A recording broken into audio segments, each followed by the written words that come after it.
আসসালামু আলাইকুম এভরিওয়ান। আপনাদেরও কি আমার মতো এরকম কিছু কিছু দিন রান্না করতে ইচ্ছা করে না? কোনো কিছুই করতে ইচ্ছা করে না, এমন দিন আসে? তো আজকে আমার এমনই একটা দিন ছিল। তো আমি ঝটফট কিছু একটা করার জন্য ভাবছিলাম। তো ভাবতে ভাবতে মানে আইডিয়া আসলো যে আমরা আজকে চাইনিজ খাই। তো আমি আগে ভাতটা বসিয়ে দিয়ে ফ্রাইড রাইস বানিয়ে নিয়েছি। দেন আমি চিকেন ফ্রাই আর নাগেটস করবো ভাবছিলাম। তো এটা নাগেটসের প্রিপারেশন আমার আম্মু হেল্প করে দিচ্ছিল, সেটা আমি ভিডিও করছিলাম।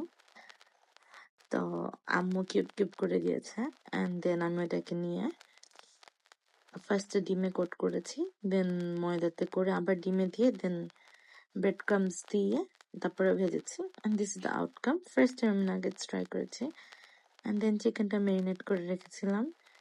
তো এটা বেশি কিছু না, নর্মাল ভাবে ম্যারিনেট করেছি, and this is the outcome. তো চিকেনটা খুবই স্পাইসি হয়েছে, খুবই ভালো ছিল। সো আজকে জাস্ট এতটুকুই ছিল।